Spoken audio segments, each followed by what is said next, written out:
네, 다음 소식입니다. 경기도 수원의 학교 인근 소각장을 둘러싼 주민과 지방자치단체의 갈등, 앞서 세 차례에 걸쳐 전해드렸는데요. 오늘은 해당 내용을 취재한 김초롱 기자와 함께 자세한 이야기 나눠보겠습니다. 어서 오세요. 안녕하세요. 네, 먼저 이 소각장과 관련해서 어떤 논란이 있었는지 자세히 짚어주시죠. 네, 먼저 해당 소각장의 정식 명칭은 수원시 자원회수시설입니다. 일일 300톤을 태울 수 있는 소각 설비 2대가 있고요.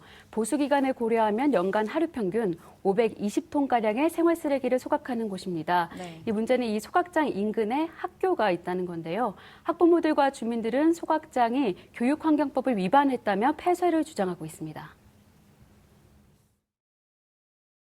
주거시설이 아닌 교육기관이라는 이유 하나로 어떠한 보상도 받지 않고 지금 창문 열고 지금 소각장 연기 마시면서 수업하기 때문에 이 부분에 대해서는 지금 수원시가 우리나라가 잘못된 행정을 하고 있다고 생각하는 바입니다. 교육환경법은 학교 경계로부터 200m 내 구역을 보호구역으로 지정해 놓았습니다. 그리고 이 구역 안에는 PC방이나 담배 판매업소 등과 같이 아이들에게 해가 될 수 있는 시설은 금지하고 있는데요. 네. 이 지도를 먼저 보시면 소각장 건물 주변 녹지 일부가 학교 경계로부터 200m 범위 내에 들어온 것을 볼 수 있습니다. 이 주민들은 해당 녹지 등이 소각장 터에 해당하기 때문에 위법이라고 주장하고 있습니다. 근데 일각에서는 이렇게 주민들이나 학부모들이 소각장 폐쇄를 주장하는 것이 일종의 이기주의가 아니냐라는 비판이 있는데요. 네. 일단 학교에서 소각장의 굴뚝이 보일 정도로 소각장이 가깝습니다. 소각 시설을 기준으로는 300m 정도 거리기 때문에 이 소각장에서 하얀 증기가 나올 때면 이제 학부모들의 불안이 큰 상황이고 또 그 인근이 아파트 단지 등이 있는 이제 주거 밀집 지역입니다. 이 주민들 역시 쾌적하지 못한 곳에 살고 있다라고 주장을 하고 있습니다. 네, 아까 보신 저 하얀 증기, 예, 소각장 하면 아무래도 이 환경적인 부분을 빼놓을 수가 없을 것 같은데요.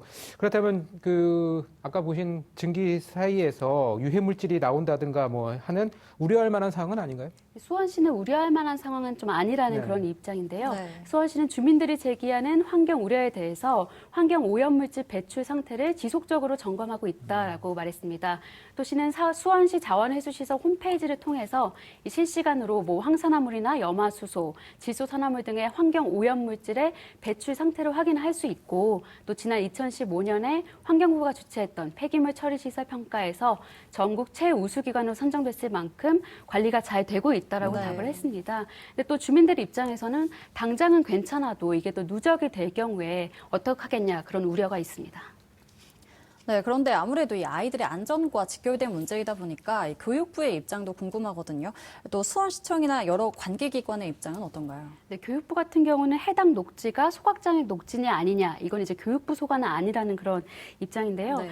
다만 교육환경법상 교육감이 보호구역을 설정하도록 되어 있다 보니까 경기도 교육청에 해당 내용을 확인할 것을 전달했다라고 밝혔습니다. 200m 안에 일부 포함된 그 땅이 폐기물 처리 시설을 운영하기 위한 폐축법상에 있는 부재시설에 포함되는 건지 여부는 인허가 기관이 판단할 수밖에 없다. 네, 이렇게 도교육청은 해당 내용을 수원교육지원청에 전달을 했고 또 수원교육지원청은 수원시에 인허가 사항을 확인해 줄 것을 요청을 했습니다.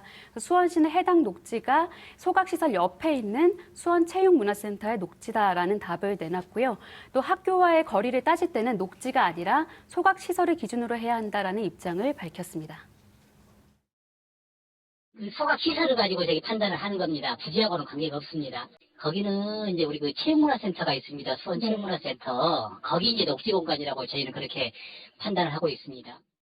네, 이렇게 관련법이 명확하게 없다 보니까 해석도 가지각색이고 쉽지 않나 보이는데 그렇다면 비슷한 상황에서의 판례를 살펴볼 수밖에 없겠죠. 거기서는 어떻게들 해석을 하고 있죠? 네, 소각장처럼 이 교육환경보호구역 안에 들어올 수 없는 숙박시설 그리고 PC방에 대한 판례를 좀 찾아봤는데요. 네. 이제 먼저 콘도입니다. 콘도 신축을 위한 교육환경 평가 승인 사건에서 이 대법원이 터를 기준으로 위반 여부를 판단한 바가 있습니다. 이 숙박시설 내에 윤락, 음란 행위 등 유해 환경으로부터 학생들을 보호하고자 했다라고 판시가 되어 있습니다. 반면 PC방과 관련해서는 건물을 기준으로 한 판례가 있는데요. 해당 PC방은 한 상가 건물의 일부를 사용하는 곳이었습니다. 이용객이 사용하는 상가 출입구나 주차장, 그리고 화장실 등의 공용시설이 아니라 PC방 전용 출입구를 기준으로 위반 여부를 따졌습니다. 이 공용시설까지 PC방 부속시설로 보는 것이 사업자 개인의 재산권 침해가 될 수 있다고 본 겁니다. 전문가들은 이에 대해서 교육환경법이기 때문에 엄격한 기준을 적용할 필요가 있다는 조언을 했습니다.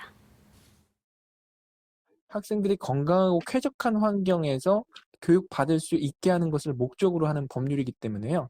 학생들의 건강과 환경에 밀접한 영향을 미치는 시설의 경우에는 더더욱 엄격하게 해석할 필요가 있다고 생각합니다.